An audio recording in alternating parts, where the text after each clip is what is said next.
लेकर के आए हैं class 10th social studies history chapter 2 nationalism in India. देखो ये चैप्टर बहुत ही इंपॉर्टेंट है। क्यों इंपॉर्टेंट है भाई? अपने को मालूम है कि हाँ बहुत ज़्यादा मार्क्स का इससे क्वेश्चन आता है और इसके क्वेश्चन बहुत ही इंपॉर्टेंट होते हैं। ठीक है, जलियांवाला बाग मैसेकर जो कि एक बहुत ही डार्क फेज था इंडियन हिस्ट्री का, और ब्रिटिशर्स बिना किसी, अब ये सोचो कि बिना किसी जो है कि रहम के, बिना कुछ सोचे समझे इतने सारे लोगों को जो है कि इन लोगों ने गोली मार दी, अनआर्म्ड लोगों को गोली मार दी जो इनके लिए कोई भी थ्रेट नहीं थे। एक थे बहुत ही इंपॉर्टेंट आदमी जिनका नाम था एमजी रानाडे।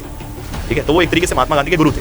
तो उन्होंने बोला कि गांधी जी आप एक काम करिए, जाइए पहले इंडिया घूमिए और इंडियंस की प्रॉब्लम्स को समझिए, क्योंकि जब तक आप उनकी प्रॉब्लम्स को खुद से जाकर के आइडेंटिफाई नहीं करेंगे तब तक उनके लिए कोई आप कॉन्क्रीट सॉल्यूशन तैयार नहीं कर पाएंगे। तो सबसे पहले पहुंचते हैं चंपारण। अब देखो ये एक बहुत इंपॉर्टेंट क्वेश्चन आता है कि भाई सत्याग्रह का स्टार्टिंग कहां से हुआ और सत्याग्रह में कौन कौन से इवेंट्स जो है कि इसमें शामिल है। सबसे तो रॉलेट एक्ट गवर्नमेंट को एक बहुत ही इनॉर्मस पावर देता था, जिसकी वजह से ये लोग या ब्रिटिशर्स किसी भी आदमी को on the basis of suspicion only कि वो पॉलिटिकल एक्टिविटीज में इन्वॉल्व है, उसको उठा करके जेल में डाल सकते थे विदाउट ट्रायल फॉर 2 years। मतलब तुमको वहां पर बच्चे बूढ़े जवान कैसे भी हों, कुछ भी हों, वेपन लिए हैं नहीं लिए हैं, क्या कर रहे हैं क्या नहीं कर रहे हैं, कुछ नहीं देखा गया। सीधे जो है कि ओपन फायर कर दिया गया और लोग इतने ज्यादा मर गए कि एक जो है कि इसी पे मूवी बनी हुई है, जरूर देखना, सरदार उधम नाम की मूवी है।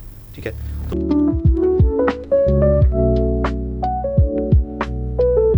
जय हिंद स्टूडेंट्स, एक बार फिर से हम लोग कॉमेट हब की तरफ से आपके लिए लेकर के आए हैं class 10th social studies history chapter 2 nationalism in India. देखो ये चैप्टर बहुत ही इंपॉर्टेंट है। क्यों इंपॉर्टेंट है भाई? अपने को मालूम है कि हाँ बहुत ज़्यादा मार्क्स का इससे क्वेश्चन आता है और इसके क्वेश्चंस बहुत ही इंपॉर्टेंट होते हैं। ठीक है, पहली चीज़। दूसरी बात, केवल और केवल एकेडमिकली ही नहीं, हम लोगों को एज अ जागरूक नागरिक हम लोगों को ये चीज़ पता होनी चाहिए कि हम लोगों के देश का इतिहास क्या था। अब इस इतिहास को जानने के लिए हम लोग स्टार्ट करेंगे इस चैप्टर को, जो कि शुरू होता है लगभग फर्स्ट वर्ल्ड वॉर के टाइम से, 1914 के टाइम से स्टार्ट होगा। फर्स्ट वर्ल्ड वॉर से क्यों स्टार्ट किया गया? देखो ये जो पार्ट है, ये जो चैप्टर है, ये हम लोगों के इंडिया के मॉडर्न हिस्ट्री का पार्ट है, और मॉडर्न हिस्ट्री हम लोगों की स्टार्ट होती है जब ब्रिटिशर्स इंडिया में आते हैं उसके बाद से। ठीक है, जब मुगल्स का शासन खत्म होता है और ब्रिटिशर्स इंडिया आकर के रूल करते हैं, वहां से स्टार्ट होता है। इसमें भी सबसे प्रोमिनेंट जो टाइम था वो यही था जब हम लोगों के देश में नेशनलिज्म की भावना आई थी। तो देखो हुआ क्या, ध्यान से समझना कि किसी भी देश में नेशनलिज्म की भावना उत्पन्न होती है तो उसके मल्टीपल रीजंस होते हैं। ठीक है, मल्टीपल रीजन क्या क्या हो सकते हैं? फॉर एग्जांपल, तुम अगर मान लो अभी दिवाली का टाइम चल रहा था तो तुम जो है कि रॉकेट उड़ा रहे थे। अब रॉकेट उड़ा रहे थे तो भाई रॉकेट उड़ाने का या पटाखा फोड़ने का, फूटने का 2 मेन कारण है, 2 तरीके के कारण है। एक होता है जिसको बोलते हैं हम लोग प्रिंसिपल कॉज, और दूसरा होता है जिसको हम लोग बोलते हैं इमीडिएट कॉज। तो प्रिंसिपल कॉज ये था कि उसके अंदर क्या भरा हुआ था, एक्सप्लोसिव मटेरियल भरा हुआ था, वही उसका मेन कारण था जिसकी वजह से वो रॉकेट उड़ गया। उसका इमीडिएट कारण क्या था? इमीडिएट कारण ये था कि हम माचिस से उसके फ्यूज को क्या किए भाई, जलाए। ठीक है, हम उसको इग्नाइट किए। ये 2 मेन कारण थे, 2 कारण थे रॉकेट के उड़ने के, एक प्रिंसिपल कॉज और एक इमीडिएट कॉज। तो हम लोग बात करेंगे इन्हीं दोनों कारणों के बारे में कि कैसे इंडिया में नेशनलिज्म की भावना आई, कौन कौन इसमें मेजॉरिटी जो है कि फ्रीडम फाइटर्स थे, मेजॉरिटी प्लेयर्स थे, उनके क्या क्या पर्सपेक्टिव्स थे और लोगों का क्या क्या पर्सपेक्टिव था। ये सारी चीज़ें हम लोग डिस्कस करेंगे इस चैप्टर में। तो देखो सबसे पहले हम लोग बात करते हैं कि कौन कौन से फैक्टर्स रिस्पॉन्सिबल थे देश में नेशनलिज्म की भावना स्टार्ट करने में। इसमें देखो सबसे प्रोमिनेंट और सबसे इंपॉर्टेंट फैक्टर आता है कौन सा? First world war. अब इस फर्स्ट वर्ल्ड वॉर को हम लोग इतना ज्यादा प्रोमिनेंस क्यों दे रहे हैं?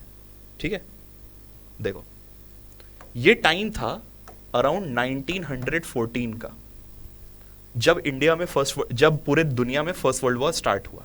ठीक है, यूरोपियन नेशंस थे, अपना आपस में कॉन्फ्लिक्ट हुआ और वो कॉन्फ्लिक्ट इतना बढ़ता चला गया कि ये पूरा का पूरा फुल फ्लेश्ड वॉर में कन्वर्ट हो गया। अच्छा ठीक है सर, ये तो चल रहा था यूरोप में, लेकिन इससे हम लोग कैसे जो है कि अफेक्ट हुए, या हम लोगों को ये क्यों पढ़ना है? तो देखो था क्या कि जितने भी मेजर यूरोपियन नेशंस थे वो सारे के सारे nation different part of world में अपनी कॉलोनीज बना के बैठे हुए थे, दूसरे देशों पे कब्जा करके बैठे हुए थे, वहां से रिसोर्सेज उठा करके अपने यहाँ लेकर के आते थे, है ना। अब देखो हुआ क्या कि इस पर्टिकुलर टाइम पे इंडिया भी एक कॉलोनी था, किसका? ब्रिटेन का। ठीक है, United kingdom of great Britain का इंडिया क्या था? कॉलोनी था। अब इंडिया कॉलोनी था तो यहां पर भी क्या हो रहा था, इस वॉर के जो है कि इस वॉर का इंपैक्ट पड़ा। अब इस वॉर के हमको ये पढ़ना है कि इस वॉर के इंपैक्ट से नेशनलिज्म की भावना कैसे जागृत हुई। ठीक है, सीधा सीधा क्वेश्चन आता है भाई 3 मार्क्स या 4 मार्क्स में कि भाई क्या क्या फैक्टर्स रिस्पॉन्सिबल थे इंडिया में नेशनलिज्म की भावना बढ़ाने के लिए, बढ़ने के लिए। ठीक है, तो सबसे इंपॉर्टेंट फैक्टर कौन सा हो गया? फर्स्ट वर्ल्ड वॉर हो गया। इसके बारे में अभी हम लोग डिटेल में बात करेंगे। बहुत दूसरा इंपॉर्टेंट कारण है, इसी से रिलेटेड है, इसी की वजह से हुआ ये एक और जो है कि इसका डोमिनो है इकोनॉमिक डिप्रेशन। खैर, इसके मल्टीपल कारण थे इकोनॉमिक डिप्रेशन आने के अपने देश में। उस पर्टिकुलर टाइम पे देखो, जब भी लड़ाई होती है, कहीं पर वॉर होता है, तो भाई खूब सारा जो है कि रिसोर्सेस खर्च होते हैं।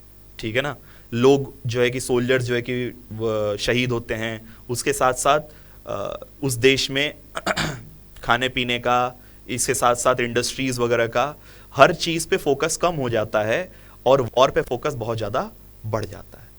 ठीक, इन सब चीज़ों की वजह से उस देश में जो भी जीडीपी ग्रोथ वगैरह होता है, वो सब चीज़ें उतनी ज़्यादा प्रोमिनेंट नहीं रह पाती हैं। ठीक, जिसकी वजह से इकोनॉमिक डिप्रेशन आता है। लेकिन इसके साथ साथ हम लोगों के देश में केवल यही कारण नहीं था इकोनॉमिक डिप्रेशन आने का, एक और कारण था जो कि पूरा का पूरा ब्रिटेन प्लान करके बैठा हुआ था। क्या प्लान करके बैठा हुआ था? प्लान ये करके बैठा हुआ था कि इंडिया, जब ब्रिटिशर्स के आने से पहले की बात है, मुगल्स के टाइम पे या उनके पहले की बात है, इंडिया क्या था, बहुत बड़ा जो है कि ट्रेड सेंटर हुआ करता था पूरे दुनिया का, है ना। हम लोग पूरे दुनिया में स्पाइसेस एक्सपोर्ट करते थे, इसके साथ साथ प्रेशियस जेम्स एक्सपोर्ट करते थे। इसके साथ साथ हम लोग के यहाँ एजुकेशन को लेकर के, हेल्थ केयर को लेकर के, आयुर्वेदा बहुत ज़्यादा जो है कि डेवलप था। ठीक, तो हम लोग एक तरीके से पूरे के पूरे देश में art, culture, medicine, science, trade, ये सबका हब बन करके बैठे हुए थे, जिसकी वजह से पूरे के पूरे दुनिया के लोग हम लोगों के यहाँ आते थे। अब हुआ क्या कि ये जब इन्वेडर्स आए या फिर जब ब्रिटिशर्स आए, तो ब्रिटिशर्स और इन्वेडर्स के आने की वजह से पूरा का पूरा इकोनॉमिक एक्सप्लॉयटेशन होना स्टार्ट हो गया। पूरे देश में जितने भी समझदार लोग थे, पढ़े लिखे लोग थे, या फिर ऐसे लोग जो बहुत बड़े एंटरप्रेन्योर्स उस टाइम पे हुआ करते थे, उन सारे लोगों को एक एक करके तबाह करना स्टार्ट कर दिया गया। एक इसी में एक छोटा सा एग्जाम्पल है कि उस पर्टिकुलर टाइम पे ढाका एक जगह था, जैसे अभी ढाका है कैपिटल ऑफ बांग्लादेश, है ना। तो उस टाइम पे बांग्लादेश तो एग्जिस्ट करता नहीं था। उस टाइम पे तो जो भी था इंडिया था, बांग्लादेश, पाकिस्तान सब इंडिया में ही था। तो बांग्लादेश में जो ढाका वाला पार्ट है, वो बहुत ज़्यादा फेमस था प्रोडक्शन ऑफ कॉटन गुड्स के लिए। ठीक है, टेक्सटाइल्स के लिए बहुत ज़्यादा फेमस था। अब समस्या ये हुआ कि ब्रिटिशर्स के आने की वजह से ये लोग पूरे के पूरे उन मिल्स को तबाह कर देते हैं। कैसे तबाह करते हैं?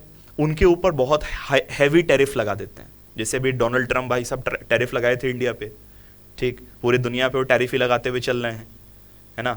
वैसे ही ब्रिटिशर्स आकर के जो यहाँ वहाँ के बने हुए गुड्स थे, उनके ऊपर बहुत ही हैवी टैरिफ लगा दिए कि भाई तुम अगर कहीं पर भी इसको एक्सपोर्ट करोगे, तुमको इसका डबल पैसा जो है कि जनता से लेना पड़ेगा।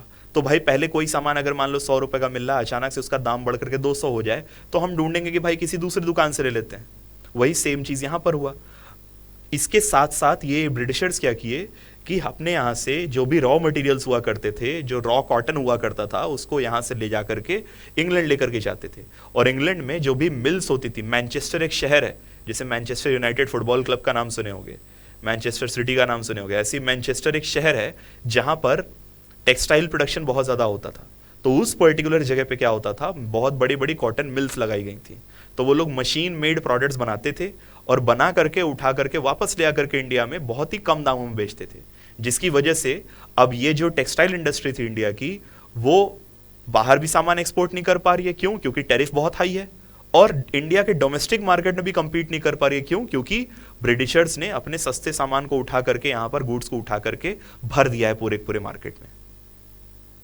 अब इन सब चीज़ों की वजह से ऐसे ही न जाने कितने ही इंडस्ट्रीज थी जिनको तबाह कर दिया गया। इसकी वजह से इंडिया में इकोनॉमिक डिप्रेशन आया।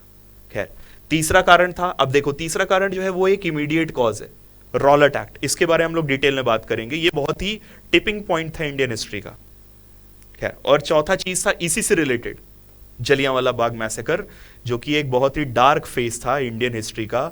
और ब्रिटिशर्स बिना किसी, अब ये सोचो कि बिना किसी जो है कि रहम के, बिना कुछ सोचे समझे इतना ज़्यादा इतने सारे लोगों को जो है कि इन लोगों ने गोली मार दी।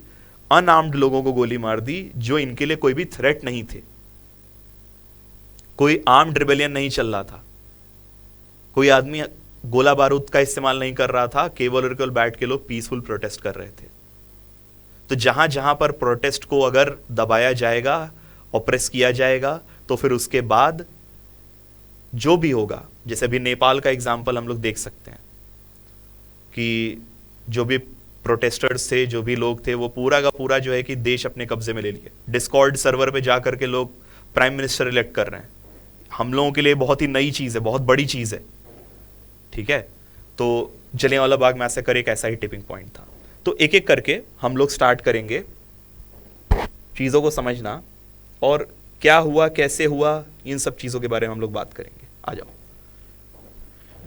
चलो सबसे पहले हम लोग बात करते हैं कि भाई फर्स्ट वर्ल्ड वॉर का इतना क्या इंपॉर्टेंस आ गया हम लोगों के देश में।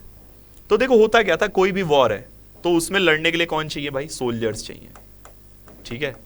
और इंडिया जो था ब्रिटिशर्स का एक बहुत ही इंपॉर्टेंट कॉलोनी था। इंपॉर्टेंट कॉलोनी क्यों था? इंपॉर्टेंट कॉलोनी होने के मल्टीपल कारण थे। एक तो कारण ये था अपना कि भाई यहाँ पर इतना ज़्यादा जो है कि प्रॉस्पेरिटी था, इतना ज़्यादा पैसा था कि लोग जो है कि अपना लूटे जा रहे हैं, इसको ख़त्म ही नहीं कर पा रहे हैं, इतना लूट रहे हैं फिर भी ख़त्म नहीं हो रहा है। दूसरा कारण ये था कि भाई यहाँ पर जो भी लोग थे उनको डराना धमकाना और उनको जो है कि कोर्स कर पाना अपने लिए कोई भी काम कराने के लिए वो बहुत ही आसान था, क्योंकि भोले भाले लोग थे भाई। इसी वजह से ये लोग क्या करना चालू किए, ब्रिटिशर्स क्या करना चालू किए, इंडियंस का फोर्स्ड रिक्रूटमेंट कराना चालू कर दिए। फोर्स्ड रिक्रूटमेंट मतलब कि जबरदस्ती आर्मी में तुमको भर्ती होना पड़ेगा। जितने भी एबल बॉडीड मैन हैं उनको आर्मी में जबरदस्ती भर्ती होना पड़ेगा। अच्छा, एक बहुत ही इंपॉर्टेंट लेक्चर है या फिर डिबेट है डॉक्टर शशि थरूर का, जाकर के तुम लोग देखना कभी। ऑक्सफोर्ड यूनियन में उन्होंने जाकर के एक स्पीच दिया था या डिबेट में पार्टिसिपेट किया था। उस डिबेट में कुछ फैक्ट्स उन्होंने रखे थे हम लोगों के सामने। एक फैक्ट ये था कि फर्स्ट वर्ल्ड वॉर में इंडिया, जो ब्रिटिशर्स थे, पूरे के पूरे ब्रिटिश आर्मी थी, उस ब्रिटिश आर्मी में लड़ने वाले 1/6 सोल्जर्स इंडियंस थे। 1/6। देखो हम लोगों की लड़ाई भी नहीं है, हम लोगों की पूरे यूरोप में किसी से कोई लड़ाई नहीं, लेकिन ब्रिटिशर्स का कॉलोनी होने की वजह से हमारे ऊपर ये सैंक्शन लगा कि हाँ भैया तुमको जो है कि आर्मी में जाना पड़ेगा और तुमको जाकर के वहां सर्विस देना पड़ेगा। तो ये एक बहुत ही दुखद बात थी। खैर, तो हम लोगों को इंडियंस को आर्मी में फोर्सफुली रिक्रूट किया गया। और उसके साथ साथ अब जैसे देखो, इंडिया में जाओगे, दिल्ली में जाओगे तो वहां पर एक मेमोरियल है, इंडिया गेट। उस इंडिया गेट पे, वो इंडिया गेट बनाया इसलिए गया था ताकि वर्ल्ड वॉर 1 और 2 में जो भी ब्रिटिश इंडियन सोल्जर्स लड़े थे और वॉर में शहीद हुए थे, उन सब लोगों के लिए एक मेमोरियल का जो है कि वो किया जाए, बनाया जाए। तो वहां पर जो भी इंडिया गेट पे जो भी नाम लिखे हुए हैं वो सारे सोल्जर्स के नाम लिखे हुए हैं, जो इस लड़ाई में, जो इनकी थी भी नहीं, उस लड़ाई में अपनी जान गंवा बैठे। ठीक है। अच्छा, इस वर्ल्ड वॉर की वजह से ब्रिटिशर्स के ऊपर डेट बढ़ने लगा, क्योंकि इनको लगा था, पहले क्या लगा था, पहले ये लगा था कि अरे यार लड़ाई है, अपना कुछ दिनों में, 2-4 दिन में, 10 दिन में मार पीट के खत्म कर देंगे हम लोग। लेकिन ये लड़ाई प्रोलॉन्ग होती चली गई और इतनी लंबी खिंचती चली गई कि 4 साल 5 साल लग गए। तो अब इसकी वजह से कोई भी देश अगर 5 साल तक लड़ेगा तो उसके ऊपर उसको पैसा तो चाहिए होगा ना, कर्ज, कुछ ना कुछ पैसा चाहिए होगा, कुछ जो है कि आर्म्स एंड एम्युनिशन खरीदने के लिए, सोल्जर्स के लिए राशन खरीदने के लिए, बड़ी बड़ी आर्मीज को मूव कराने के लिए, हर चीज के लिए तुमको पैसा चाहिए। और वो पैसा आएगा कहां से? वो पैसा आएगा कॉलोनीज से। जितने भी यूरोपियन नेशंस थे उन लोगों ने जो जो कॉलोनीज बना के रखी थी, चाहे इंडिया की बात कर लें, चाहे पूरे के पूरे अफ्रीका की बात कर लें, चाहे हम लोग एशिया में डिफरेंट नेशंस थे, उन सबको जो है कि कॉलोनाइज करके रखा हुआ था इन लोगों ने। तो अब जब इतनी सारी कॉलोनीज थी और कॉलोनीज में अच्छे खासे नेचुरल रिसोर्सेज थे, तो उन रिसोर्सेज को बेच करके या उन रिसोर्सेज को यूज करके ये लोग पूरे अपने वॉर को फ्यूल कर रहे थे। ठीक है। और इसका पूरा का पूरा बर्डन किसके ऊपर आ रहा था? उस पर्टिकुलर कम्युनिटी के या उस पर्टिकुलर देश के लोगों के ऊपर आ रहा था, जिनमें से इंडिया एक था। तो हम लोगों के ऊपर उस टाइम पे वॉर डेट बढ़ता चला गया और इसके साथ साथ टैक्सेस भी इंक्रीज होते चले गए। अब देखो ये दो चीजें हुई, तो तीसरा कारण एक और, तीसरा इसी में एक और इंपॉर्टेंट फैक्टर बन जाता है, क्योंकि उस टाइम पे मेडिकल फैसिलिटीज वगैरह पे बहुत ज्यादा लोग ध्यान नहीं दे रहे थे। ब्रिटिश गवर्नमेंट को इससे कोई फर्क नहीं पड़ रहा था कि इंडियंस का के साथ क्या हो रहा है। तो उस पर्टिकुलर टाइम पे बहुत ज़्यादा फैमिन्स आना स्टार्ट हुए, क्रॉप फेलियर होना स्टार्ट हो गया, और उसके साथ साथ बहुत बड़े बड़े एपिडेमिक्स आने चालू हो गए। इसी में एक बहुत ही प्रोमिनेंट एग्जाम्पल आता है the great Bengal famine. The great Bengal famine ये वर्ल्ड वॉर वन के टाइम की बात है। विंस्टन चर्चिल, जिसको हीरो बोला जाता है वर्ल्ड वॉर वन जिताने का, वर्ल्ड वॉर टू जिताने का, वो जो है कि फाइल में लिखता है कि भाई why if Indians are dying in this time why hasn't Gandhi died yet. ठीक है, तो ये तो सेंसिटिविटी था टुवर्ड्स इंडियंस।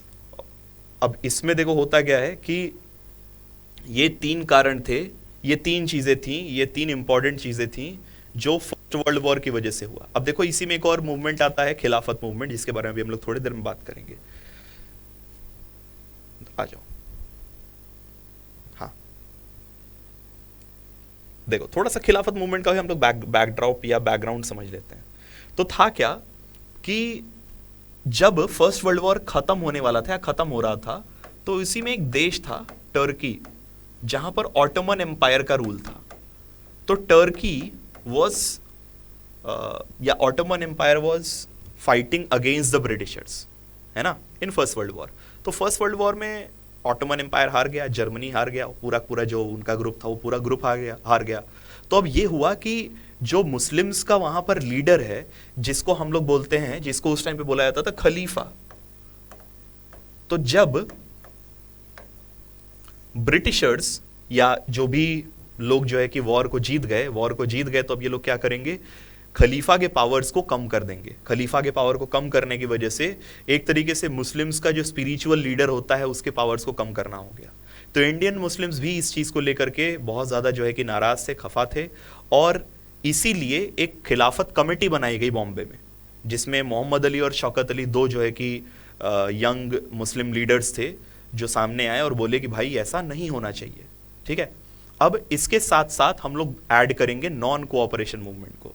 लेकिन नॉन कोऑपरेशन मूवमेंट ऐड करने से पहले एक और बहुत ही प्रोमिनेंट फिगर का एंट्री होता है। प्रोमिनेंट भी हैं, कंट्रोवर्शियल भी हैं, लोग उनको अपने अपने तरीके से इंटरप्रेट करते हैं, लेकिन one of the most important leaders in Indian history, Mahatma Gandhi. अच्छा, अब देखो हुआ क्या कि महात्मा गांधी इंडिया में आए 1915 में वापस आए। 1915 के पहले ये साउथ अफ्रीका में जो है कि, इसके पहले लंदन में जो है कि बैरिस्टर या फिर लॉ की पढ़ाई कर रहे थे। उसके बाद वो साउथ अफ्रीका जाते हैं लॉ प्रैक्टिस करने के लिए। लॉ प्रैक्टिस करने के लिए जाते हैं तो उनको साउथ अफ्रीका में कुछ चीज़ों का सामना करना पड़ा, अपार्थाइड सिस्टम का सामना करना पड़ा, जिसकी वजह से वो वहाँ पर जा करके इस चीज़ के खिलाफ लड़ना चालू कर देते हैं। लेकिन उनकी लड़ाई का तरीका बाकी लोगों की लड़ाई के तरीके से डिफरेंट था। वो बिलीव करते थे इन द आइडिया ऑफ सत्याग्रह। सत्याग्रह क्या होता है भाई? देखो, हम में से बहुत सारे नौजवान ऐसे हैं, तुम में से बहुत सारे नौजवान ऐसे होंगे जिनको ये कॉन्सेप्ट बेकार लगता होगा। ठीक, अच्छी बात है भाई, लोगों के पास अपना अपना कुछ ना कुछ ओपिनियन होना चाहिए। आपके पास अपना ओपिनियन है, इट मीन्स कि आप जो है कि चीज़ों के बारे में सोच रहे हो। ठीक है, और सोचना बहुत ज़रूरी है।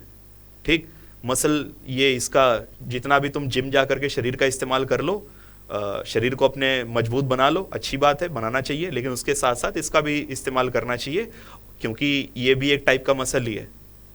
ठीक है, तो इस मसल को भी ट्रेन करना बहुत ज़रूरी है, और इस मसल को ट्रेन करने के लिए तुम्हारे पास आइडियाज़ होने चाहिए। तुम अपने आइडियाज़ को एक्सप्रेस कर पाओ, अच्छे से एक्सप्रेस कर पाओ, उसके लिए तुम्हारे पास फैक्ट्स होने चाहिए। उन फैक्ट्स के बेसिस पे तुम कुछ ओपिनियन बनाओगे। तो ऐसे ही हम डिफरेंट टाइप के लोग डिफरेंट ओपिनियन लेकर के आते हैं। कुछ सही हैं, कुछ गलत हैं, जो भी हैं हम लोग तो देखा जाएगा, वो तो भी अगला जो है कि इतिहास लिखा जाएगा तभी पता चलेगा। खैर, तो आइडिया ऑफ सत्याग्रह था क्या? आइडिया ऑफ सत्याग्रह था, हिंदी में इसको बोला जाता है सत्य का आग्रह। सत्य का आग्रह का मतलब ये होता है कि जो भी आदमी हमको ऑप्रेस कर रहा है, हम उससे पीसफुली प्रोटेस्ट करेंगे। हम उसको मारने पीटने का या फिर किसी भी तरीके का जो है कि प्रताड़ना नहीं देंगे। हम क्या करेंगे कि अगर मेरा पाथ सही है, अगर मेरा डेस्टिनेशन सही है, ट्रूथ है, तो सामने वाले को हमारी बात माननी पड़ेगी। उसमें समय जरूर लग सकता है, लेकिन जो भी हमारा ऑपरेसर है, हम उसके अगर इनर कॉन्शियस पे अटैक करेंगे, उसको फिजिकली असॉल्ट करके हम कुछ नहीं कर सकते, वो दोबारा वापस आएगा किसी न किसी शेप या फॉर्म में। लेकिन अगर हम उसके थॉट प्रोसेस को ही चेंज कर दें, हम उसको ये यकीन दिला दें कि नहीं जो तुम कर रहे हो वो गलत है, तो जो हमारा मेन प्रॉब्लम है, प्रॉब्लम का जो रूट कॉज है, हम उस कॉज से ही छुटकारा पा लेंगे। यही था सत्याग्रह। तो इसमें गांधी जी 1915 में इंडिया में वापस आते हैं और यहां पर आकर के इंडिया की प्रॉब्लम्स को समझना स्टार्ट करते हैं। ठीक है, इसमें बहुत ही जो है कि कुछ बहुत इंपॉर्टेंट फिगर्स रहे हैं जिनका नाम तुम्हारे किताबों में नहीं लिखा हुआ है। जैसे इसी में एक थे बहुत ही इंपॉर्टेंट आदमी जिनका नाम था एमजी रानाडे। ठीक है, तो वो एक तरीके से महात्मा गांधी के गुरु थे। तो उन्होंने बोला कि गांधी जी आप एक काम करिए, जाइए पहले इंडिया घूमिए और इंडियंस की प्रॉब्लम्स को समझिए, क्योंकि जब तक आप उनकी प्रॉब्लम्स को खुद से जाकर के आइडेंटिफाई नहीं करेंगे, तब तक उनके लिए कोई आप कॉन्क्रीट सोल्यूशन तैयार नहीं कर पाएंगे। ठीक है, तो अब गांधी जी क्या किए भाई, गांधी जी अपना जाना स्टार्ट कर दिए कि चलो चलते हैं, देखते हैं कहाँ कहाँ क्या क्या प्रॉब्लम्स हैं। तो इसमें सबसे पहले पहुंचते हैं चंपारण। अब देखो ये एक बहुत इंपॉर्टेंट क्वेश्चन आता है कि भाई सत्याग्रह का स्टार्टिंग कहाँ से हुआ और सत्याग्रह में कौन कौन से इवेंट्स जो है कि इसमें शामिल है। सबसे पहले 1917 में गांधी जी पहुंचते हैं कहां पे भाई, चंपारण बिहार। ठीक है, तो चंपारण में जो है कि एक समस्या था, किसका, इंडिगो प्लांटेशन का। इंडिगो समझते हो, इंडिगो के बारे में कुछ आइडिया, बेसिक आइडिया होगा तुम लोगों को, नहीं है तो कोई बात नहीं, हम बता देते हैं। इंडिगो एक टाइप का प्लांट होता है जिससे कि कलर एक्सट्रैक्ट किया जाता है, ब्लू कलर एक्सट्रैक्ट किया जाता है या इंडिगो कलर एक्सट्रैक्ट किया जाता है। उस कलर को यूज करके डिफरेंट कपड़ों को कलर दे दिया जाता है या फिर इंक बनाया जाता है, डिफरेंट चीजें उससे मैन्युफैक्चर की जाती हैं related to dyes and inks, है ना। अब इसमें समस्या ये था कि ब्रिटिशर्स, इंडिगो इंडिया का कोई नेटिव प्लांट नहीं था, यहां पर इंडिगो का प्लांटेशन होता ही नहीं था। ब्रिटिशर्स इंडिगो के कॉन्सेप्ट को इंडिया में लेकर के आए। क्यों? इंडिगो उगाने में सबसे इंपॉर्टेंट चीज चाहिए होता है पानी, और सॉइल बहुत ज्यादा फर्टाइल होना चाहिए। तो इंडिया में पानी भी बहुत ज्यादा था, अच्छा खासा अमाउंट में पानी मिल रहा था भाई, और उसके साथ साथ सॉइल भी बहुत ज्यादा फर्टाइल था। तो ब्रिटिशर्स ये फोर्स करते हैं इंडियंस फार्मर्स को, इंडियन पीजेंट्स को, कि तुम इंडिगो उगाओगे और उगाने के बाद केवल और केवल तुम हमको बेच सकते हो, किसी और को नहीं बेच सकते। अच्छा, इन चीजों की वजह से अब होता क्या था कि जिस खेत में इंडिगो का प्लांटेशन एक बार हो गया, तो फिर उसमें कोई और फसल उग ही नहीं पाती थी, क्योंकि वो सॉइल अपना फर्टिलिटी लूज कर जाता था। अब इसकी वजह से वहां के किसान बहुत ज्यादा परेशान थे। ठीक, तो गांधी जी जाते हैं, उनकी प्रॉब्लम को समझते हैं, और प्रॉब्लम को समझने के बाद वहां पर सत्याग्रह स्टार्ट करते हैं। और अथॉरिटीज, जो ब्रिटिश अथॉरिटीज थी, उनको पहली बार ऐसा देखने को मिला कि कोई आदमी प्रोटेस्ट कर रहा है, वो भी पीसफुली, और पूरी की पूरी जनता आकर के उसके सामने बैठी हुई है और उसका साथ दे रही है। अब इसका उनके पास कोई सोल्यूशन नहीं था कि भाई ये लोग मारपीट करें तो हम लोग भी जो है कि उसी चीज से रिस्पॉन्ड करें, लेकिन यहां तो मारपीट ही नहीं हो रहा है, तो हमको रिस्पॉन्ड करने के लिए कुछ बचा ही नहीं। तो अल्टीमेटली उनको उनकी डिमांड्स माननी पड़ी, जो कि एक बहुत ही इंपॉर्टेंट बात थी, बहुत बड़ी बात थी, क्योंकि ब्रिटिशर्स जल्दी किसी का बात नहीं सुनते थे, है ना। अब जब ये सक्सेसफुल हुआ तो गांधी जी इस पर्टिकुलर एक्सपेरिमेंट को कैरी फॉरवर्ड करते हैं कि भाई और देखते हैं और कहां प्रॉब्लम है। तो अब दूसरी प्रॉब्लम वो लोग देखे कहां पर, खेड़ा में। Kheda is in Gujarat. Map पे मार्क करने को भी आता है, ये तीनों जगह मैप पे मार्क करने को आती हैं। ठीक है, तो 1917 में ही नवंबर दिसंबर के टाइम पे ये पहुंचते हैं खेड़ा में। और खेड़ा में समस्या ये था कि उस पर्टिकुलर टाइम पे फार्मर्स जो है लैंड रेवेन्यू पे नहीं कर पा रहे थे। क्यों? क्योंकि क्रॉप फेलियर बहुत जो है कि भीषण हो चुका था, और उसके साथ साथ प्लेग फैल चुका था। इन दोनों चीजों की वजह से लाइव स्टॉक और ह्यूमंस दोनों का बहुत ज्यादा लॉस हुआ। उसके साथ साथ क्रॉप फेलियर ऑलरेडी हो चुका है, तो उनके पास पैसा नहीं है कि वो क्या कर सके, लैंड रेवेन्यू पे कर सके। तो वहां पर जाकर के भी गांधी जी क्या करते हैं, प्रोटेस्ट करना स्टार्ट करते हैं, और ब्रिटिशर्स को उनकी बात वहां पर ही माननी पड़ती है कि हाँ, इनको कोई भी किसी भी तरीके का लैंड रेवेन्यू नहीं देना है, इनको लैंड रेवेन्यू से इस टाइम एग्जेम्प्ट किया जाए। ठीक है, तीसरा, इसके बाद फिर आते हैं गांधी जी कहां पे, वहीं पे अगल बगल में टहल रहे थे, घूम रहे थे, तो उनको पता चलता है कि भाई अहमदाबाद में भी कुछ समस्या है, वहां भी चलना पड़ेगा। 1918 के टाइम की बात है ये। तो वहां पर कॉटन मिल वर्कर्स जो है कि प्रोटेस्ट कर रहे थे क्योंकि उनको वेजेस अच्छे नहीं मिल रहे थे और उसके साथ साथ उनकी वर्किंग कंडीशन बहुत ही पुअर थी। तो वहां पर जो भी मिल के मालिक थे और ब्रिटिश ऑफिशियल्स थे, उनके साथ वो जाकर के नेगोशिएट करते हैं कि भाई इन लोगों को प्रॉपर जो है कि कॉम्पनसेशन मिलना चाहिए और इनके वर्किंग आवर्स फिक्स होने चाहिए, इसके साथ साथ इनको छुट्टियां मिलनी चाहिए, फिक्स जो है कि सैलरी मिलनी चाहिए। ठीक है, ये सारी की सारी बातें जो है कि गांधी जी अपना किए और ये चीज भी उनका सक्सेसफुल हो गया। ठीक, अब देखो क्या होता है। हाँ, इसके बाद हम लोग एक और बहुत ही इंपॉर्टेंट टाइम में आएंगे जब देखो ये जो अपना पूरा का पूरा इतिहास चल रहा है, ये सारा का सारा टाइमलाइन के हिसाब से चल रहा है। तो वो टाइमलाइन देखना और टाइमलाइन समझना बहुत ही इंपॉर्टेंट है। अब देखो हुआ क्या, 1919 में ब्रिटिशर्स एक एक्ट पास करते हैं जिसका नाम था रॉलेट एक्ट।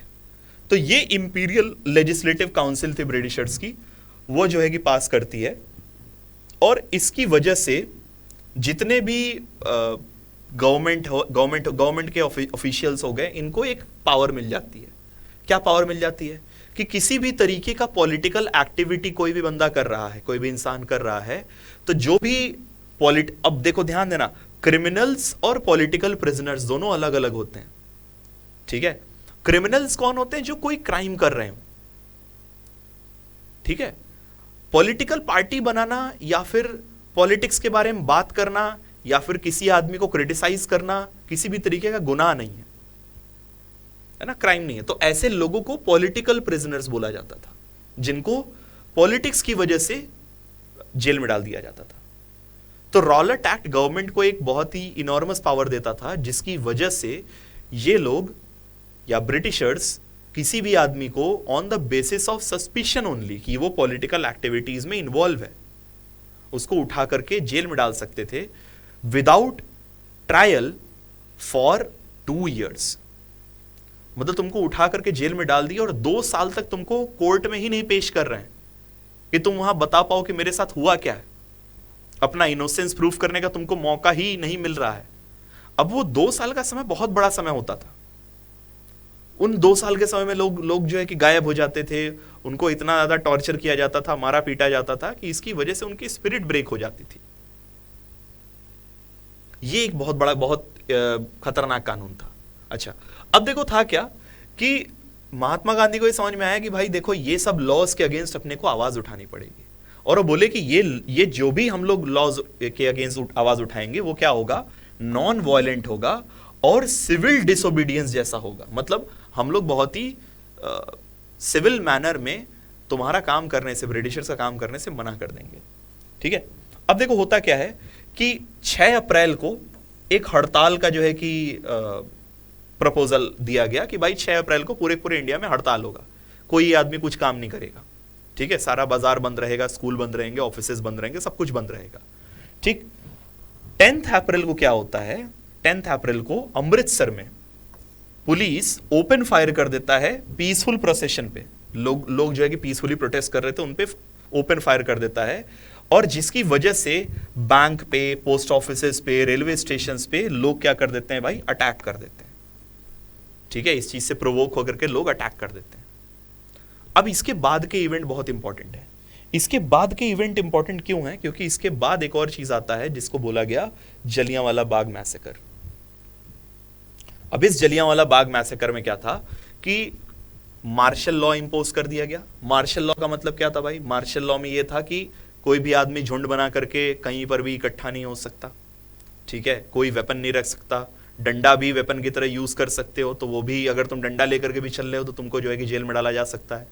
ठीक है, और मार्शल लॉ में तुमको देखते ही गोली मारने का पूरा आदेश रहता है लोगों के पास। तो इसी में एक बहुत ही क्रूअल वहां का जनरल था, ब्रिटिश जनरल था, जिसका नाम था जनरल डायर। तो जनरल डायर क्या करता है भाई, उसको कमांड दिया जाता है कि तुम जो है सिचुएशन संभालो। 13 अप्रैल के दिन क्या करता है ये, 13 अप्रैल के दिन एक गैदरिंग हुआ था जलियांवाला बाग में। अब समस्या ये था कि लोगों को आइडिया ही नहीं था कि कोई ऐसा जो है कि मार्शल लॉ वगैरह इंपोज किया जा चुका है। ठीक है, क्योंकि बहुत सारे लोग ऐसे थे जो बैसाखी का मेला देखने के लिए आए हुए थे, बहुत सारे लोग ऐसे थे जो बैठ करके पीसफुली प्रोटेस्ट कर रहे थे, तो उन तक बात पहुंची नहीं थी कि मार्शल लॉ लग चुका है।